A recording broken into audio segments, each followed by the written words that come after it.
Hi friends, ఈరోజు ఈ వీడియోలో డిఎస్సి 2024కు సంబంధించి కవిత్వోద్యమాల్లో భాగంగా దిగంబర కవిత్వానికి సంబంధించిన అంశాన్ని మనం ఈ వీడియోలో చర్చించుకుందాము. ముందుగా దిగంబర కవిత్వం అనేది 1965 నుంచి 1970 మధ్య కాలంలో పురుడు పోసుకుంది. అభ్యుదయ విప్లవోద్యమాల వారధి అభ్యుదయ కవిత్వానికి విప్లవోద్యమ కవిత్వాలకి ఈ రెండు ఉద్యమాలకి ఒక వారధి లాంటిది దిగంబర కవిత్వము. ఇది 1965 సంవత్సరంలో భారతి పత్రికలో మన రచయితలలో స్తబ్దత అనే ఒక లేఖ వచ్చి చైతన్య రాహిత్యాన్ని ప్రశ్నించింది. అమెరికాలోని బీట్ జనరేషన్లో, ఇంగ్లాండ్లో యాంగ్రీ యంగ్మెన్, పశ్చిమ బెంగాల్లోని హంగ్రీ యంగ్మెన్ అనే సాహిత్య తిరుగుబాటు ప్రారంభమైంది. 1965లో ఈ దిగంబర కవిత్వం అనేది వచ్చింది. విదేశీ ప్రభావం లేదు, మాకు మేముగా వస్తున్నాం అని ఈ దిగంబర కవులు ప్రకటించుకున్నారు. నెగటివ్గా కనిపించే దిగంబర కవిత్వంలో పాజిటివ్ మూలాలు ఉన్నాయి అని ఈ దిగంబర కవిత్వానికి సంబంధించి మొత్తము 6 కవులు మనకు ఉన్నారు. ఈ 6 సభ్యులు, వీరి అసలు పేర్లు, కలం పేర్లు అనేవి ఇక్కడ ఇవ్వబడ్డాయి. ఇక్కడ నిఖిలేశ్వర్ అనే కలం పేరుతోని యాదవరెడ్డి మొత్తము 24 కవితలు రాశారు. ఇతను ఆశా ఋతువు, స్నేహవారం బేస్ చేసుకొని రాశాడు. నెక్స్ట్ నగ్నముని కలం పేరుతో ఎంహెచ్ కేశవరావు, మానేపల్లి హృషికేశరావు మొత్తం 25 కవితలు రాశారు. ఇతను తపన ఋతువు, విశృంఖల వారం అని రచనలు చేశారు. చెరబండరాజు అనే కలం పేరుతో బద్దం భాస్కర్ రెడ్డి మొత్తము 20 కవితలు రాశారు. ఇతను అశ్రు ఋతువు, క్రాంతి వారాలు ఉపయోగించారు. జ్వాలాముఖి కలం పేరుతో వీరరాఘవాచార్యులు 6 కవితలను రాశారు. వీరు మదిర ఋతువు, సృజన వారాన్ని ఉపయోగించారు. నెక్స్ట్ మహాస్వప్న అనే కలం పేరుతో కమ్మిశెట్టి వెంకటేశ్వరరావు 6 కవితలను రాశారు. ఇతను విరహ ఋతువు, వికాసవారం అనే పదాలను ఉపయోగించారు. నెక్స్ట్ భైరవయ్య అనే కలం పేరుతో మన్మోహన్ సహాయ్ మొత్తము 12 కవితలని రాశారు. ఇప్పుడు యాదవరెడ్డి కలం పేరు నిఖిలేశ్వర్, ఎంహెచ్ మానపల్లి హృషికేశరావు కలం పేరు నగ్నముని, బద్దం భాస్కర్ రెడ్డి కలం పేరు చెరబండరాజు, వీరరాఘవాచార్యులు కలం పేరు జ్వాలాముఖి, కమ్మిశెట్టి వెంకటేశ్వరరావు కలం పేరు మహాస్వప్న, మన్మోహన్ సహాయ్ కలం పేరు భైరవయ్య. ఇక్కడ చూసినట్టయితే మనకి మళ్ళొకసారి యాదవరెడ్డి కలం పేరు నిఖిలేశ్వర్, ఇతను 24 కవితలు రాశారు. మానపల్లి హృషికేశరావు కలం పేరు నగ్నముని, ఇతను 25 కవితలు రాశాడు. బద్దం భాస్కర్ రెడ్డి కలం పేరు చెరబండరాజు, ఇతను 20 కవితలు రాశారు. వీరరాఘవాచార్యులు కలం పేరు జ్వాలాముఖి, ఇతను 6 కవితలు రాశాడు. కమ్మిశెట్టి వెంకటేశ్వరరావు కలం పేరు మహాస్వప్న, ఇతను 6 కవితలు రాశాడు. మన్మోహన్ సహాయ్ కలం పేరు భైరవయ్య, ఇతను 12 కవితలు రాశారు. ఇక ఈ దిగంబర కవులు పూర్వ కవితా పద్ధతులకు పనికిరావని పాత ఋతువుల పేర్లు, సంవత్సరాల పేర్లు బదులు తమ కలం పేర్లతో 6 సంవత్సరాల పేర్లు, 6 కొత్త ఋతువుల పేర్లు, 6 వారాల పేర్లు వీరు సూచించారు. దిగంబర కవులు తమ కవిత్వాన్ని 6 సంపుటాలుగా వెలువరించాలని భావించారు. కానీ 3 సంపుటాలు 93 కవితలతో వెలువరించారు. దీనికి సంబంధించి ఈ కవితా సంపుటాలకు సంపాదకులుగా సుబ్రహ్మణ్యం గారు ఉన్నారు. మొదటి కవితా సంపుటి దిగంబర శకం, నగ్ననామా సంవత్సరం, ఆశా ఋతువుతో 1965 మే 6వ తేదీన విడుదల చేశారు. దీనిని అర్ధరాత్రి హైదరాబాదులోని నాంపల్లి పాండు అనే ఒక రిక్షా కార్మికుడి చేతుల మీదుగా ఆవిష్కరించారు. జనరల్గా ఎవరైనా పుస్తకాలు రాసినప్పుడు ఎవరైనా చీఫ్ గెస్ట్గా విశ్వవిద్యాలయానికి సంబంధించిన ప్రొఫెసర్లను లేకపోతే సెలబ్రిటీలతోని విడుదల చేస్తారు పుస్తకాలను. కానీ వీరు మొదటి సంపుటి అయిన వీరు ఏం చేశారంటే హైదరాబాదులో నాంపల్లిలోని రిక్షా కార్మికుడి చేత ఈ మొదటి సంపుటాన్ని విడుదల చేశారు. ఇక రెండో సంపుటి దిగంబర శకం నిఖిలేశ్వర నామ సంవత్సరము మధ్య ఋతువులో 1966 డిసెంబర్లోని ప్రచురించారు. డిసెంబర్ 8వ తేదీన విజయవాడలో జంగాల చిట్టి అనే ఒక హోటల్ కార్మికుడి చేత ఆవిష్కరించారు. ఇక మూడవ సంపుటి దిగంబరనామ శకం జ్వాలానామ సంవత్సరం విషాద ఋతువులో దీనిని 1968 సెప్టెంబర్ 14వ తేదీన రాత్రి 12 గంటలకు విశాఖపట్నంలో ఎడమనూరి యశోద అనే 20 సంవత్సరాల బిచ్చగత్తెతో ఆవిష్కరించారు. ఒకసారి వీటిని మళ్ళీ చూద్దాము. మొదటి సంపుటిని 1965 మే 6వ తేదీన హైదరాబాదులో నాంపల్లి పాండు అనే ఒక రిక్షా కార్మికుడి చేతుల మీదుగా మొదటి సంపుటాన్ని ఆవిష్కరింపజేశారు. ఇది దిగంబర శకం నగ్ననామ సంవత్సరం ఆశా ఋతువులో ఆవిష్కరించారు. ఇక రెండవ సంపుటి డిసెంబర్ 8, 1966 సంవత్సరంలో విజయవాడలో జంగాల చిట్టి అనే హోటల్ కార్మికుడి చేత ఆవిష్కరించారు. ఇది దిగంబర శకం నిఖిలేశ్వర నామ సంవత్సరం మధ్య ఋతువులో ఈ సంపుటిని విడుదల చేశారు. ఇక మూడవ సంపుటి దిగంబరనామ సంవత్సరము జ్వాలానామ సంవత్సరము దిగంబరనామ శకం జ్వాలానామ సంవత్సరం విషాద ఋతువులో 1968 సెప్టెంబర్ 14వ తేదీన రాత్రి 12 గంటలకు విశాఖపట్నంలో ఎడమనూరి యశోద అనే ఒక 20 సంవత్సరాల బిచ్చగత్తెతో ఈ మూడవ సంపుటిని ఆవిష్కరించారు. ఇది వీరు దిగంబర కవిత్వంలోకి రాకముందే హృషికేశరావు నగ్నముని ఇతను రాసిన కవితా సంపుటి పేరు ఉదయించని ఉదయాలు. ఈ ఉదయించని ఉదయాలనే కవితా సంపుటి ఎవరిదంటే హృషికేశరావు, మానపల్లి హృషికేశరావు. ఇతని కలం పేరు నగ్నముని. ఈ దిగంబర కవుల నిరసన ప్రాచీన ఛందస్సు, ప్రబంధం, అకాడమీ, సెక్స్ సాహిత్యం పైన తీవ్ర నిరసన వ్యక్తం చేశారు. పదవి, డబ్బు కోసం తెగబడే నాయకులున్న ఈ సమాజంలో కుళ్ళును కడిగేయాలని, మేం ఆరుగురం, మా చుట్టూ ఉన్న మనుషులను ప్రేమిస్తూ వారిని అదే పనిని చేయమంటున్నాం. నిప్పు లాంటి నిజం కోసం, కపటం లేని చిరునవ్వులు చిందే సమాజం కోసం మా దిగంబర గొంతుతో చెప్పదలుచుకున్నాం. స్త్రీ పురుష సమానత్వం సాధించాలని, మానవతను చూపేందుకు అవసరమైన జాగృతి కల్పించేందుకే ఈ దిగంబర కవిత్వం అంటూ కేతవరపు రామకోటి శాస్త్రి మొదటి సంపుటిలో మొదటి కవిత ద్వారా ఇతను తెలిపాడు. ఇక నన్నయ్యని నరేంద్రుని బొందలోనే నిద్రపోనివ్వు, పీకనులిమి గోతిలోకి లాగుతాడు అని నిఖిలేశ్వర్ తన కవిత్వంలో చెప్పారు. భావ కవిత్వము, అభ్యుదయ కవిత్వం పైన ధ్వజమెత్తారు. తమ కవిత్వానికి దిక్కులు అని పేర్లు పెట్టారు. తమ కవిత్వానికి ఏమని పేర్లు పెట్టారంటే దిక్కులు అంటే మొదటి దిక్ 1, దిక్ 2, దిక్ 3 అనే పేర్లతో పెట్టారు. మనిషిలో అట్టడుగు బురదల గుంటల్లో పడి ఉన్న మనిషిని లెవ్వదీయటం, నిజాన్ని నిజంగా నగ్నంగా చెప్పటం అంటూ భైరవయ్య దిగంబరి అనే కవిత ద్వారా తెలిపారు. ఇక బోధివృక్షం పిడికెడు నీడనీయలేదు, గాంధీ పదం గరిటెడు గంజిపోయలేదు, బలవంతాన తొయ్యబడ్డాడు, దేశం దోపిడి ఊడ్చి పారేసిన బికారివాడు అంటూ జ్వాలాముఖి తన కవిత్వం ద్వారా ఇలా వెల్లడించాడు. ఇక ఓటమి తిరుగుబాటు చేయాలి, ఆత్మహత్య తిరుగుబడి హత్య చేయాలి, పడిపోయిన తుపాకీ నెత్తి చూచాడు, తుపాకీ గొట్టంలో దాచిన విప్లవ సామ్రాజ్యాల విజయదుందుబుల ప్రతిధ్వనులు ఆహ్వానించారు అని జ్వాలాముఖి ఓటమి తిరుగుబాటు దీనిలోని మార్క్సిజ భావాలు ఉన్నాయి. అనాదిగా అధ్వానంగా పిడికెడు మేధావులకు పిరమిడ్లు కట్టాలనుకుంది అని జ్వాలాముఖి అన్నారు. మన స్వాతంత్రం మేడిపండు, మన దరిద్రం రాచపుండు అన్నది ఆరుద్ర. కదిలేది కదిలించేది, పెనునిద్దర వదిలించేది అని శ్రీశ్రీ అభ్యుదయ కవిత్వం ద్వారా తెలిపాడు. మానవ మేధస్సును సంఖ్యలు తగిలించిన గత సాంఘిక శిలాశాసనం పగిలిన నా విప్లవ కంఠం పలికిన విప్లవ గీతం అంటూ బెల్లంకొండ రామదాసు ఇతను నయాగార కవిత్వం ద్వారా సోషలిస్టు చింతనతో రాశారు. ఛందోపద్యాలకు బరువును పటాపంచలు చేసిన వచన కవిత్వం 1955 నుంచి 65 దశకంలో అభ్యుదయ వారసత్వాన్ని కొనసాగించక తప్పలేదు. ఇక నిఖిలేశ్వర్ నిందాస్తుతిగా పూర్వకవి స్థుతిని కింది విధంగా కవితలో చెప్పాడు. అభ్యుదయ కవి నల్లమందు తిని నిద్రపోతున్నావు, నయాగార జలపాతంలో దూకలేక దూకలేకపోయిన అన్నయ్య, గుడ్ బై, సలాం వాలేకుం.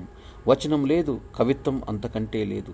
దిగంబర కవితలో మరొకడు నిజంగా ఊపిరి పీల్చేవాడు ఆత్మయోని నుండి పుట్టుకొస్తున్నాడు.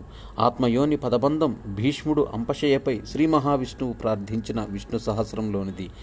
మిలిటెంటు అభ్యుదయ కవిత్వమే దిగంబర కవిత్వం అని జ్వాలాముఖి తన కవిత ద్వారా వెల్లడించారు. మొట్టమొదటిసారిగా గర్జించు రష్యా, గాండ్రించు రష్యా అభ్యుదయ కవితతో తెలుగు కవిత్వానికి అంతర్జాతీయ హోదా వచ్చింది. ఆ వారసత్వాన్ని దిగంబర సాహిత్యం అనేది కొనసాగించింది. ఐక్యరాజ్య సమితి ఎంబ్లంలోని నిగ్రో వీరుడి నగ్న కళేబరం మానవులంతా జాతి మత దురహంకార వదిలి గంగా, సింధు, వోల్గా, నైలు నది ఒడ్డున కొత్త కాలనీ, నూడిస్ట్ కాలనీ ఏర్పాటవ్వాలని, అలా ఏర్పాటు కావడమే దిగంబర యుగం ప్రారంభమైందని, నరకం రద్దు అని ఆర్డినెన్స్ జారీ అయిందని దేవుడు ప్రకటించాడు. దిగంబర కవులు జ్వాలాముఖి అభ్యుదయ కవిత్వానికి కొనసాగింపుగా అణుశక్తితో అన్య గ్రహాలకు ఆకాశ వీధులు, మారణ జననాలు లేకుండా, వ్యాధి వార్ధక్యాలు లేకుండా మానవులంతా ఒక్కసారిగా సూర్యస్నానం చేశారని, యమలోకంలో దిగంబర దేవుని ఉవాచ నరకం రద్దుకు ఆర్డినెన్స్ జారీ చేశారని జ్వాలాముఖి తన కవిత ద్వారా వెల్లడించారు. ఇక వీరి భాష తీవ్రంగా ఉంటుంది, కానీ నిజానికి దిగంబర కవులు సౌమ్యులు అని ప్రకటించారు. జుగుప్సాకరంగా సమాజం ఉన్నప్పుడు మేలుకొలుపు కూడా జబర్దస్తిగానే ఉంటుందని దిగంబర కవుల భావన. మత దురహంకారంపై దిగంబర నిరసత్వ కవిత్వం అనేది వెల్లడించారు. దేవుడంటూ నేల విడిచి సాము చేయకు, తత్వదిమ్మరులకు ఆధ్యాత్మిక సోదరులకు కళ్ళు పీకి చూపాలనుంది అని జ్వాలాముఖి తన కవిత ద్వారా ఆక్రోశాన్ని వెల్లదీశారు. లింగ భేదాలు వాదాలు తప్పితే మందిర్, మస్జిద్, చర్చి, మతాధికారులు, మతాలు ఎందుకు అని చెరబండరాజు తెలిపాడు. ఈ లోకాన్ని వదిలి ఆ దేవుడుగాడు చచ్చాడు అని నగ్నముని అన్నాడు. ఇక మోయలేను ఈ దేవుళ్లను, ఉద్గ్రంథాలను, ఆపండి ఆర్కెస్ట్రాను, ఆర్పండి కాగడాలను అని మహాస్వప్న తెలిపాడు. నవరత్న ఖచ్చిత సువర్ణ కిరీటం కోసం, నిలువు దోపిడీల కోసం, నెత్తిమీద జుత్తు కోసం అమ్ముడు పోయేవాడు కాదు నా దేవుడు అని భైరవయ్య తెలిపాడు. మానవతావాదం దిగంబర కవిత్వం గురించి పుడమి తల్లి చల్లని గుండెను పాయలుగా చీల్చుకొని కాలువై ఎవరిదో ఏ తరం కన్నీరు గలగల సుళ్ళు తిరిగి మెల్లమెల్లగా పారుతుంది, ఆకాశం వెక్కి ఏడుస్తుంది అని అన్నది చెరబండరాజు. సంకుచితత్వాన్ని మనమంతా సంప్రదాయం చేసుకున్నాం కాబట్టే మనకింకా అర్థం కానిది సర్వమానవ కళ్యాణం అని జ్వాలాముఖి అన్నారు. మేం మనుషులం కాదు, ఇంకేదో పేరుంది మాకు అన్నది మహాస్వప్న. అధికారాన్ని అవపోసన పట్టినవాడా ఎన్నాడైనా గుడిసె గడప ముందు ప్రశాంతంగా నిద్రించిన శవాన్ని చూశావా? మనసు మమతల రాగాలలో, వయాశిస్సు కన్నీళ్లలో నిండిందని తెలిసిందా అన్నది నిఖిలేశ్వర్. చెరబండరాజు తన కవిత్వం వందే మాతరం ఖండిక ద్వారా ఆవేశంగా ఉందని సంచలనం కలిగించింది. ఓ నా ప్రియమైన మాతృదేశమా, తల్లివి తండ్రివి దైవానివి నీవేనమ్మా, దుండగులతో పక్క మీద కులుకుతున్న శీలం నీది, ఎలుకల్ని పందికొక్కుల్ని భరుస్తూ నుంచున్న భారతివమ్మ, నోటికందని సస్యశ్యామల శివమమ్మ అని అన్నాడు. అడుగులో ప్రతి ఒక్కడి శిరస్సు మీద ఒక్కొక్క హిమాలయము, నీ ఆశయ సూర్యుని మాత్రం పిడికిల్లో నుండి జారవిడవకు, ప్రాణాన్ని పణం పెట్టేనా ఈ జగతికి మానవ భిక్ష పెట్టు అని అన్నారు. భైరవయ్య చెరచబడ్డ గీతం అనే కవితలో ప్రబంధరతి చెరచటంగా మారింది. కాంక్రీటు తొడలు పాశవిక జడత్వాన్ని కలిగి రాక్షస వ్యవస్థ పట్ల స్వార్థపు కాంక్రీటు తొడల మధ్య నలిపివేయబడ్డ రాగాన్ని అని ఆగ్రహించాడు. ఇక భగవంతుడి అసలు పేరు నగ్నప్రియుడంటాడు భైరవయ్య. మానవత రెండు కళ్ళు మూసుకుపోయినప్పుడు విప్పుకుంటున్న మూడో కన్నుగా అని అన్నది మహాస్వప్న. శ్రీశ్రీ మహాప్రస్థానంలో మానవుడా అని మానవత్వం చూపితే భైరవయ్య మనిషి మానవత నిగమాగమ ఋషి అని అన్నాడు. మనం మనుషులం, ఇక శాసించు మన మధ్య స్నేహం సూర్యుని, భైరవయ్య అన్నాడు ఈ వాక్యం.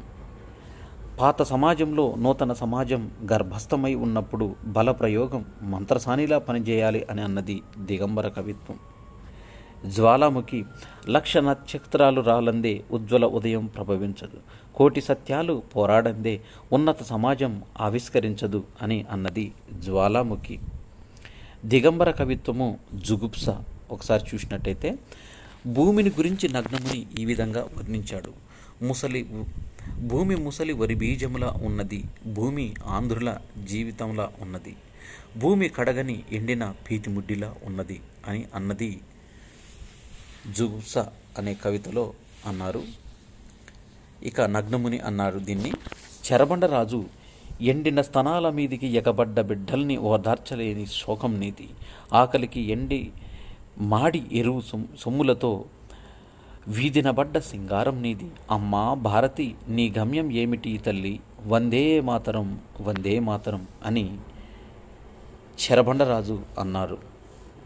దిగంబర కవిత్వంపై వచ్చిన విమర్శ చూసినట్టయితే ఆచార్య కెవి రామనరసింహం గారు దిగంబర సాహిత్యం గురించి వివరించారు. నిజమైన కవులు దిగంబర కవులలో ఉన్న అశాంతి వలన ప్రతిదానిపైన తిరుగుబాటు చేస్తున్నారు. వాళ్ళు మార్క్సిస్టు కాదు,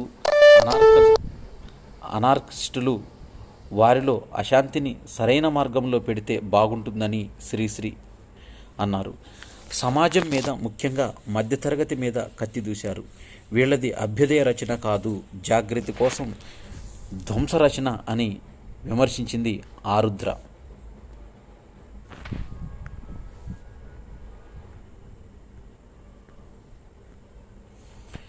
నెగిటివ్గా సంఘాన్ని విమర్శించి పాఠక లోకాన్ని విద్యుత్ చికిత్స చేయడంలో కృతార్థులయ్యారు. నిహిలిస్టు ధోరణి చూపిన మానవత్వం నిలిచింది కాబట్టి కొంతమంది అయినా విప్లవ కవులయ్యారు అని అన్నది కెవి రమణారెడ్డి. దిగంబర కవులు ఆధునిక కవిత్వంలో ఒక కొత్త దారి చూపారు. ఇది నిజమైన విప్లవ తిరుగుబాటు కవిత్వం. ఈ కవిత్వం ఈనాడు అవసరమని కొడవటిగంటి కుటుంబరావు అన్నారు. సమాజంలో కుళ్ళుతో పతనమయ్యింది. దానిని వీళ్ళు బాగానే, ఎంత సమాజం కుళ్ళిపోయినా వీరి పైత్యాన్ని కవిత్వం అనుకునేంతగా పతనమయ్యిందా కవిత్వం ఎక్కడా లేదు అని రాచమల్లు రామచంద్రారెడ్డి అన్నారు. కూచిమంచి జగ్గ కవిలాగా దిగంబర కవులు తిట్టు కవులు అని విమర్శించింది ఆవంచ సోమసుందర్. సమర్థనలు వీరి కవిత్వంలో అశ్లీలత, జుగుప్స అనేవి అన్నదానికి సామాజిక రుగ్మతల శస్త్రచికిత్స చేసే ఆయుధంలా కవిత్వంలోని ప్రతీకలను వ్యక్తీకరించారు అని భైరవయ్య వివరణించాడు. లైంగిక ప్రసక్తి ఉన్నంత మాత్రాన దిగంబర కవిత్వం అశ్లీలం కాదు అన్నది వేల్చేరు నారాయణరావు. వెలువలా విరుచుకు పడ్డప్పుడు కొంత చెత్తాచెదారం రాకమానదు, కొంత జుగుప్స కలిగించిన మాట వాస్తవమే అన్నది నిఖిలేశ్వర్. అభ్యుదయ సాహిత్యం అనంత శబ్దత తొలగించింది దిగంబర కవిత్వం అన్నది రామమోహన్ రాయ్. మానవులంతా ఒక కొత్త కుటుంబంగా ఏర్పడడం గురించి కలగని నిజం కావాలనే ఆశతో, ఆవేశంతో సాగిన దిగంబర సాహిత్యం తెలుగులో చారిత్రక ఘట్టం అన్నది కేతవరపు రామకోటి శాస్త్రి. శ్రీశ్రీ షష్ఠిపూర్తి మహాసభలో విశాఖ విద్యార్థులకు పంచిపెట్టిన కరపత్రం పేరు రచయితలకు సవాల్ దిగంబర కవుల ఆలోచనలకు కారణమైంది. నగ్నముని, జ్వాలాముఖి, నిఖిలేశ్వర్, చెరబండరాజు వీరు విప్లవ రచయితల సంఘంలో చేరారు. దిగంబర కవులు దిగంబర అనే కలం పేరుతో కవిత్వాన్ని కొనసాగిస్తున్నారు. ఇక దిగంబర కవులు భైరవయ్య, మహాస్వప్నలు వీరు సాహిత్యానికి దూరమయ్యారు. దిగంబర కవులు భైరవయ్య, మహాస్వప్నలు వీరు సాహిత్యానికి దూరమయ్యారు. ఇక మహాస్వప్న కవిత్వానికి దూరం కాగా భైరవయ్య ఆధ్యాత్మికంలోకి మారి స్వామీజీగా మారారు. ఈ దిగంబర కవిత్వానికి సంబంధించిన అదనపు అంశాలు చూసినట్టయితే నిఖిలేశ్వర్, ఇతని కలం పేరు యాదవరెడ్డి కలం పేరు నిఖిలేశ్వర్. ఇతని రచనలు కథావారధి, నిఖిలేశ్వర్ కథలు, హైదరాబాదు అజ్ఞాత చరిత్ర, యుగస్వరం, మారుతున్న విలువలు మొదలైనవి. యాదవరెడ్డి కలం పేరు నిఖిలేశ్వర్. ఇతని రచనలు కథావారధి, నిఖిలేశ్వర్ కథలు, హైదరాబాదు అజ్ఞాత చరిత్ర, యుగస్వరం, మారుతున్న విలువలు మొదలైనవి. ఇక రెండవ వ్యక్తి మన్మోహన్ సహాయ్. ఈ మన్మోహన్ సహాయ్ కలం పేరు భైరవయ్య. నరసాపురం, పశ్చిమ గోదావరి జిల్లాలో వాస్తవ్యులు. నవత పత్రిక సంపాదకులు. అనంతర కాలంలో ఆధ్యాత్మిక జీవితంలోకి వెళ్ళిపోయారు. ఈ మన్మోహన్ సహాయ్ భైరవయ్య రచనలు చూసినట్టయితే విషాద భైరవం రా. ఇతని ప్రసిద్ధ కవిత చూసినట్టయితే నేను చెరచబడ్డ గీతాన్ని, నగ్నంగా నడివీధిలో కాటేసిన భూతాన్ని, స్వార్థపు కాంక్రీటు తొడల మధ్య నలిపివేయబడ్డ రాగాన్ని అనే పంక్తుల్ని రాసింది మన్మోహన్ సహాయ్ భైరవయ్య కలం పేరుతో. ఇక మూడవ కవి కమ్మిశెట్టి వెంకటేశ్వరరావు. ఇతని కలం పేరు మహాస్వప్న. లింగసముద్రం, నెల్లూరు స్వస్థలం. ఇతను వ్యవసాయదారుడు.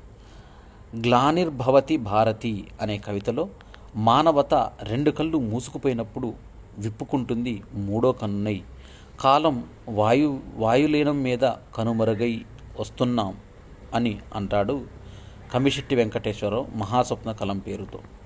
ఇక నాలుగవ కవి చెరబండరాజు. ఈ చెరబండరాజు బద్దం భాస్కర్ రెడ్డి కలం పేరే ఈ చెరబండరాజు. తెలుగు కవిత్వంలో పదునైన వ్యక్తీకరణకు, మొక్కవోని దీక్షకు, ధిక్కార స్వరానికి ప్రతీక. శ్రీశ్రీ తన మరో ప్రస్థానం చెరబండరాజుకు అంకితం ఇచ్చాడు. మరో ప్రస్థానాన్ని చెరబండరాజుకు అంకితం ఇచ్చాడు. మహాప్రస్థానం కవితని శ్రీశ్రీ కొంపెల్ల జనార్దన్ రావుకి అంకితం ఇస్తే, మరో ప్రస్థానం కవితను చెరబండరాజుకు అంకితం ఇచ్చారు. ఉపాధ్యాయుడిగా ఇతను చెరబండరాజు బద్దం భాస్కర్ రెడ్డి ఉపాధ్యాయుడిగా పనిచేశాడు. నల్లగొండ జిల్లా అంకుశాపురం స్వస్థలం. మెదడు క్యాన్సర్తో మరణించారు. అనారోగ్య బాధితున్నే అయితేనేం యోధున్నే, పోరాటం డైరెక్షన్ పాట నాకు ఆక్సిజన్ అన్నాడు చెరబండరాజు. చెరబండరాజు రచనలు చూసినట్టయితే మనము దిక్సూసి అనేది ప్రసిద్ధ కవితా సంకలనము. కవితా సంకలనాలు ఇతను గమ్యం, ముట్టడి, పల్లవి, జన్మహక్కు. చెరబండరాజు కవితా సంకలనాలు గమ్యం, ముట్టడి, పల్లవి, జన్మహక్కు. చెరబండరాజు పాటల సంకలనం పేరు కత్తిపాట. మా పల్లె, కాంతి యుద్ధం, గౌరమ్మ కలలు, జన్మహక్కు, ప్రస్థానం, నిప్పుల రాళ్ళు, గంజినీళ్ళు అనేవి చెరబండరాజు రాసిన కథలు. చెరబండరాజు కథలు మళ్ళొకసారి: మా పల్లె, కాంతి యుద్ధం, గౌరమ్మ కలలు, జన్మహక్కు, ప్రస్థానము, నిప్పుల రాళ్ళు, గంజినీళ్ళు అనేవి చెరబండరాజు రాసిన కథలు. ఇక చెరబండరాజు ఇచ్చిన కొటేషన్స్ను మనం చూసినట్టయితే ఇవి డైరెక్ట్గా ఎగ్జామ్లు అడుగుతారు. కలుగులు తవ్వుతున్న ఎలకల్ని, పందికొక్కుల్ని భరిస్తూ నుంచున్న భారతివమ్మ, నోటికందని సస్యశ్యామల సీమమ్మ, వందే మాతరం వందే మాతరం అని అన్నది చెరబండరాజు. కొండలు పగలేసినం, బండలు పిండేసినం, మానెత్తురు కంకరగా ప్రాజెక్టులు గట్టినం, శ్రమ ఎవడిదిరో సిరి ఎవడిదిరో అన్నది చెరబండరాజు. ఓ నా ప్రియమైన మాతృదేశమా, తల్లివి తండ్రివి దైవానివి నీవేనమ్మా అన్నది చెరబండరాజు. నల్ల కోట్లు నీలిరంగు నోట్లతో ఒక దేశం ఒక కోర్టులో పైసలా అయ్యే కేసు కాదు నాది, నన్నెక్కనివ్వండి బోను అన్నది చెరబండరాజు. మనిషి రక్తం ప్రాణం ముఖ్యం, లింగ భేదాలు వాదాలు తప్పితే మందిర్, మస్జిద్, చర్చి, మతాధికారులు మతాలు ఎందుకు అన్నది చెరబండరాజు. కుంటి వ్యవస్థను నిలబడిన చోటే గొయ్యి తవ్వి పాతరేయమంటాడు చాకుల, వెన్నెముక ఉంటే కంఠాల్లో నిప్పు రగల్సమన్నాడు చెరబండరాజు. మూఢనమ్మకాల ఉక్కు కౌగిళ్లలో, నంగనాచి నాయకుల దొంగ వేషాల్లో నలిగే కృంగే జనం కళ్ళగంతలు చించుకొని బయటికి రావాలి, 50 కోట్ల కంఠాలు తిరుగుబాటు మంటలుగా మారాలి అని అన్నది చెరబండరాజు. ఇక పిట్టగూళ్ళ తలబుట్టల బాబాలే, చక్రవర్తుల్లా ఊరేగే జగద్గురు సాములే ఈ కుష్టి వ్యవస్థకు మూల విరాట్లు అని అన్నాడు చెరబండరాజు. సంఘానికి దూరంగా అణిగిమణిగిన వర్తమానం గుర్తించక ఋతుచక్రం మలుపుల్లో గొంతెత్తి కోయిల కవితలొద్దు, రచనలొద్దు అని అన్నది చెరబండరాజు. నేను భారత విప్లవాన్ని, నేను భారత విప్లవాన్ని, విప్లవాల యుగం మనది, విప్లవాల యుగం మనది, విప్లవాల యుగం మనది, విప్లవిస్తే జయం మనదే, ఏ కులమబ్బి ఏ మతమబ్బి, ఏ కులమబ్బి ఏ కులమబ్బి మాదే మతమబ్బి అని అన్నది చెరబండరాజు జన్మహక్కు కవితా సంకలనంలో. ఇక 5వ దిగంబర కవి పేరు వీరరాఘవాచార్యులు. ఈ వీరరాఘవాచార్యులు జ్వాలాముఖి అనే కలం పేరుతో రచనలు చేశారు. ఈ జ్వాలాముఖి వీరరాఘవాచార్యులు మెదక్ జిల్లా ఆకారంలో జన్మించారు. ఇతను అధ్యాపకుడిగా పనిచేశాడు. మొదట్లో నాస్తికత, తర్వాత మానవత, మార్క్సిజం వైపు పయనించాడు. స్త్రీవాద కవిత్వాన్ని తీవ్రంగా ఇతను వ్యతిరేకించాడు. జ్వాలాముఖి వీరరాఘవాచార్యుల రచనలు మనిషి అనేది దీర్ఘ కవిత, ఓటమి తిరుగుబాటు ఇది కవితా సంకలనం, వేలాడిన మందారం అనేది నవల, హైదరాబాదలు అనేది కథలు.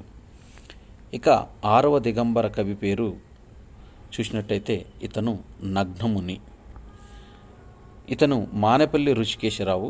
ఈ మానేపల్లి ఋషికేశరావు నగ్నముని అనే కలం పేరుతో ఇతను రచనలు చేశాడు. గుంటూరు జిల్లా తెనాలి జన్మస్థలం. శాసనసభలో రిపోర్టర్గా పనిచేసిన అనుభవంతో రాజకీయ కోణాన్ని అర్థం చేసుకొని చక్కగా తన కవిత్వంలో వ్యంగ్యంగా చిత్రించారు. మానేపల్లి ఋషికేశరావు నగ్నముని రచనలు చూసినట్టయితే ఉదయించని ఉదయాలు, తూర్పు గాలి, కొయ్యగుర్రం, జమ్మి చెట్టు, నగ్నముని కథలు, విలోమ కథలు. దీంట్లో నగ్నముని కథలు, విలోమ కథలు అనేవి ఉన్నాయి. ఇతని రచనలు వల్ల ఒకసారి చూస్తే ఉదయించని రాగాలు, తూర్పుగాలి, కొయ్యగుర్రం, జమ్మి చెట్టు, నగ్నముని కథలు, విలోమ కథలు అనేవి మానేపల్లి ఋషికేశరావు నగ్నమునికి సంబంధించిన రచనలు. ఇది దిగంబర కవిత్వానికి సంబంధించిన వీడియో. ఈ వీడియో నచ్చినట్టయితే లైక్ చేయండి, షేర్ చేయండి, కామెంట్ చేయండి. నా ఛానల్ సబ్స్క్రైబ్ చేసుకోవడం ద్వారా నేను చేసే వీడియోస్ అన్నీ మీకు నోటిఫికేషన్ రూపంలో వెలువడతాయి. ఇక తర్వాత వీడియోలో మనము స్త్రీవాద కవిత్వం అనే అంశాన్ని చర్చించుకుందాము. ఎందుకంటే వీడియో లెంత్ ఎక్కువ అవుతుంది కాబట్టి ఒక్కొక్క ప్రక్రియను ఒక్కొక్క వీడియోలో పొందుపరుస్తాను. ఈ వీడియోని మీ ఫ్రెండ్స్కి డిఎస్సి ఎవరైతే Telugu subject language Pandit school assistant prepare అవుతారో వాళ్ళకి షేర్ చేయండి. Thanks for watching.